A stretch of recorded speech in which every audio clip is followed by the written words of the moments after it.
Death Note in the Hands of a Muslim. Chapter 2. A Bad Influence. After breakfast, Ali always took his little sister to her elementary school, where she studied, before heading to his own high school. That was his daily routine, except on weekends. He had been doing it since day one she started going to school. If he couldn't take her for any reason or circumstance, his mother or father would take his place. What mattered the most was that Yasmin never went to school alone, even though she knew the way well, having walked it back and forth every day. For her safety, she must be accompanied by someone. And it was the same case for every young child in Algeria nowadays, ever since the rise of child abductions and killings in recent years. While he was walking with his sister to her school, his mind drifted back to what he had been thinking about that morning while lying in bed. 2 years ago, he had no passion or interest in watching movies, series, or anime. He remembered the last time he had made fun of his friend Salim for it. Salim, who a completely opposite mindset. "I can't believe you're still watching cartoons," he had said to him, back when they were in middle school. "Aren't you a little old for that? Maybe you didn't notice, but after this year, we're going to be in high school, you know." "This isn't cartoons, it's anime. Totally different," Salim had responded. "And maybe you didn't notice, but all our friends, even the ones who study in high school, watch it too. Except for you, you're the weirdest guy I know, you know that? Seriously, I think you're the only person in the whole world who doesn't watch anime or movies."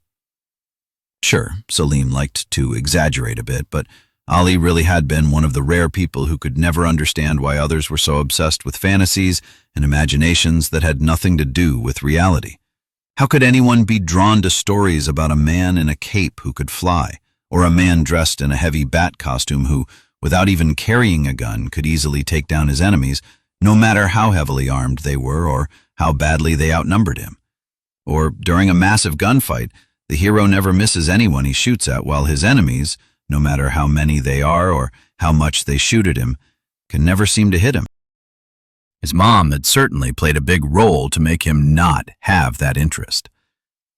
From when he was a little boy, she made sure that he became brilliant, top student of his class, and disciplined in both his religion practice and his manners.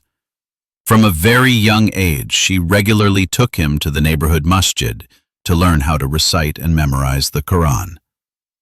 And when he was still small, she enrolled him in soccer, the most popular sport in Algeria. To her, TV was a bad influence and a big waste of time. For leisure, she encouraged him to play ball outside with his friends or go to the park. She would take him on family trips every weekend. She played board games with him at night and sometimes made him help her in the garden, which he didn't like very much. They had only one TV in the kitchen, which was mostly used by his father to watch the news or by his mother to watch some cooking channels. They rarely used it to watch family TV shows together during meals, and when they finally plugged in the internet at home, when Ali was 13, he still didn't acquire that interest that most teenagers his age had. Instead, he saw it as a wide-open gateway for learning new productive skills in the fastest and easiest way possible. It was like a heaven of free knowledge to him.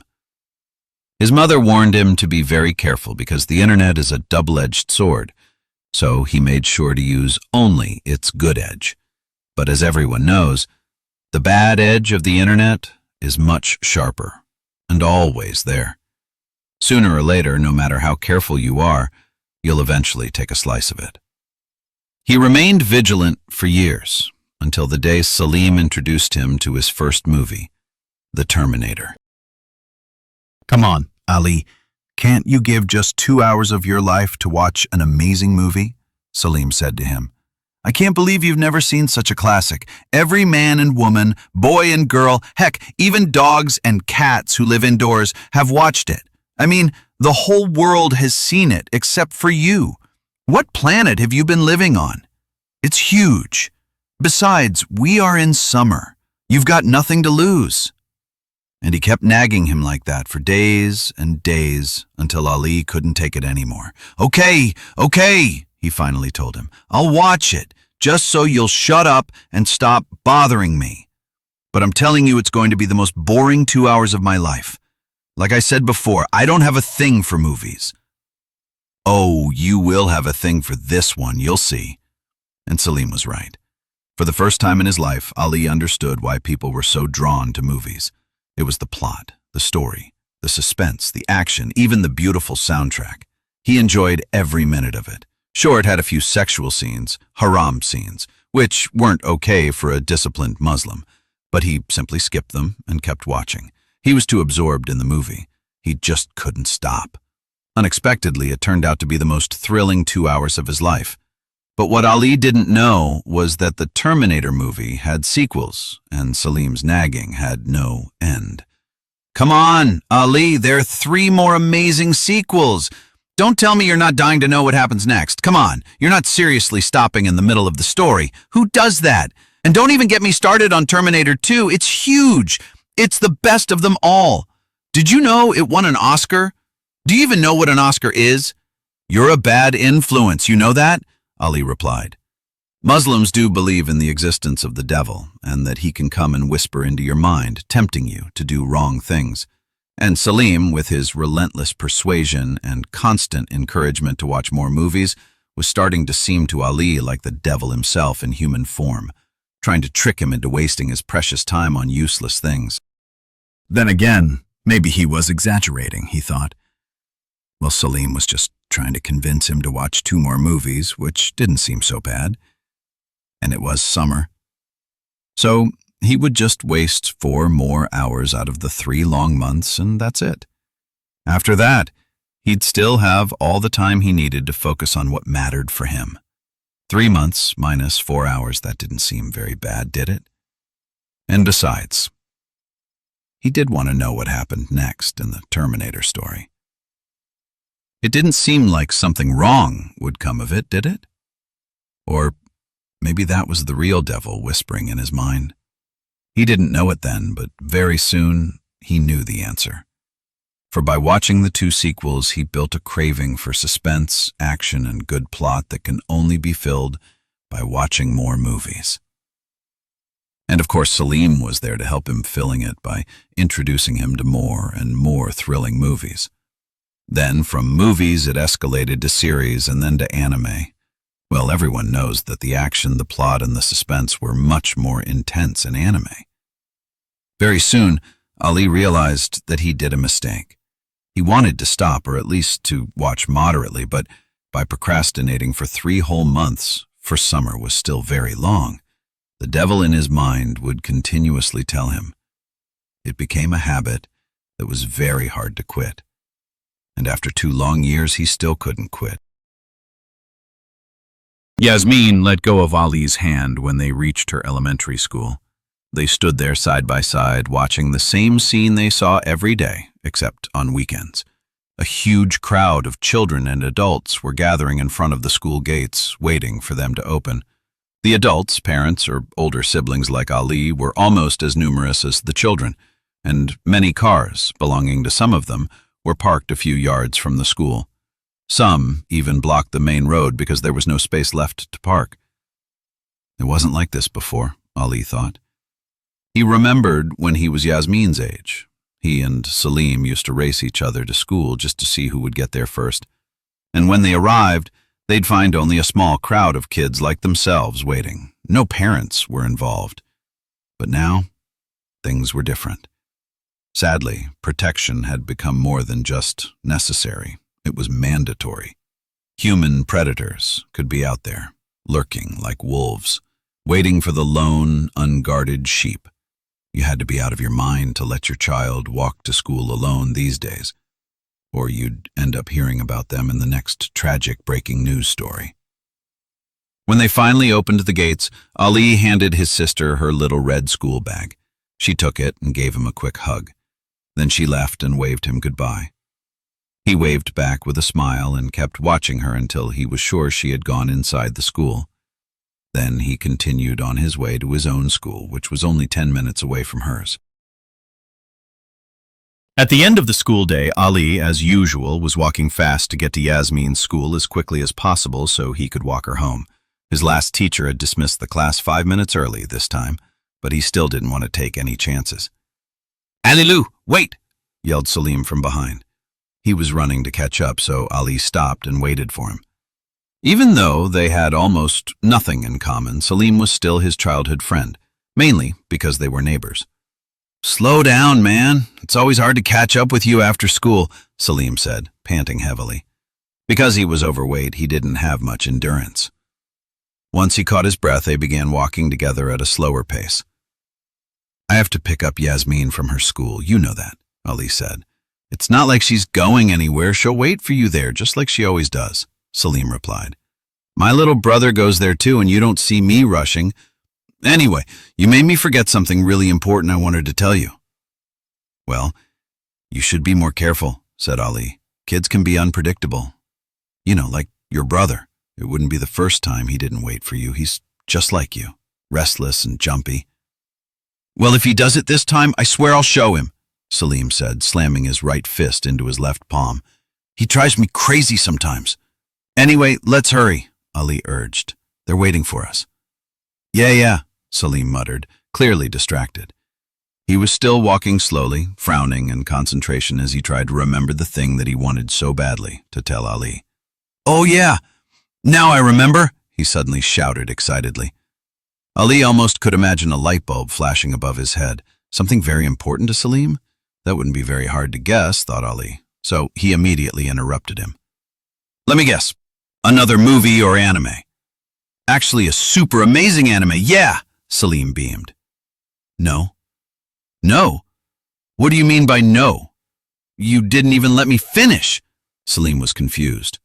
"No, I don't want to watch it," Ali said firmly. "I'm sorry, Salim, but I've stopped watching anime or movies." Salim stared at him for a moment, trying to process what he'd just heard. Then he said, "By stopped, do you mean you're being a weirdo again?" Ali stopped walking. "Not being like anyone else, maybe it means that I'm weird, but it doesn't necessarily mean that I'm wrong in what I do." "A weirdo," Salim shot back. "Can you tell me the reason why you stopped?" "Because I want to be a weirdo again," Ali resumed walking, not bothering to explain. "Come on, Ali, I'm your friend. I just want to know the reason. So, what is it? Tell me," said Salim, with a tone that was definitely not of someone you can call a friend. He was glaring at him now, trying to extract an answer. In the Quran, believers are advised to avoid arguing with the ignorant, those who are stubbornly attached to their false beliefs and opinions. Ali knew Salim fit that category all too well, because even if he tried to explain to him, he wouldn't understand, or rather, he wouldn't want to understand. But his eager, demanding, and insistent eyes were still fixed on him, not wanting to leave him. Ali understood that there was no running from it. So after a long moment of silence, he finally decided to take his chances and speak. "I want to stop because I want to go back to the way I was before 2 years ago. I want to get serious again in my religion and my life. I mean, do you remember how I was back then? How motivated and productive I used to be, how strong my faith was, how good my grades were?" Thinking about it, I realized that back then I was free to be all that, and I really loved that feeling. The feeling that maybe Allah was pleased with me because I was walking in the right path and not diverting to do some wrong or useless things. But now that feeling is gone. Instead, I feel more like I'm trapped in my own desires and this addiction to movies, series, and anime. It's like I'm inside a sweet prison, which wants to deceive me that I'm not a prisoner. But I am. And the longer I stay inside it, the harder it gets to break free. Do you understand? "You are the biggest weirdo ever," Salim exclaimed. "That's what I get for ignoring the advice in the Quran," Ali thought, rolling his eyes. "What a stupid excuse," Salim scoffed. "I mean, you can simply watch them in your free time. I'm sure there are lots of successful people in their life and their religion who still watch movies and anime." "I'm not sure about that," Ali replied. "At least not for me. Believe me, I tried to do that after 3 months from when you introduced me to that first movie. I told myself I'd only watch in moderation, but it didn't work. I realized the more you deprive yourself of something you really want, the more you desire it more and more. So I just decided to go cold turkey and stop watching them all at once. Besides, he added, most of them are shameless, especially anime, and they're only getting worse. What? Salim laughed. Are you seriously telling me that a cartoon women can trigger your hormones? So they became cartoons now, Ali said. Why don't you dare show your drawings to your little brother, or better off, your parents, and then tell me what it triggers? It would trigger ultimate fear in his heart and chaos in the house from his dad's brutal punishment to him. That was the first thing that came to Salim's mind. He was actually a good artist. Unfortunately, he loved expressing his filthy fantasies about anime women through his drawings. So if his father ever found out about them, he could already imagine him saying, "Son, go bring me the belt. You'll never draw anything again in your life." For he will be dead for sure. So he would never even think of showing his drawings to anyone. Modesty is very sacred in Islam. That's why Muslims are advised to dress modestly and lower their gaze in front of nudity. You can't be a good Muslim without being modest, and you can't be modest if you are not lowering your gaze. And you certainly can't claim to be lowering your gaze while watching anime and movies, especially the recent ones. Even if this was the only reason why Ali wanted to stop watching them, it would be enough for him. He simply wanted to be a good Muslim. But Ali, Salim insisted like a stubborn child, if you don't watch this anime, you don't know what you are missing. It's the greatest anime of all time. It's simply the best of the best. It has even won an award of Anime of the Year. I don't know which year, but it did. Come on, Ali. Believe me, I'm not kidding. You really have nothing to lose watching this anime. What are you talking about? Snapped Ali after hearing the last phrase. I felt like a loser for 2 whole years. Please, drop it, Salim. I told you I won't watch it, and that's final. And with that, he started walking faster again, not bothering to wait for his friend. Okay, said Salim finally. I get it. Just wait up. Then he pulled a flash drive from his pocket. Here, take this. You told me you have math and physics quizzes, remember? I want you to upload them for me. Ali took the flash drive, eyeing him suspiciously. Come on, don't give me that look. I'm really serious. I mean, this is our baccalaureate year, so I have to get serious too.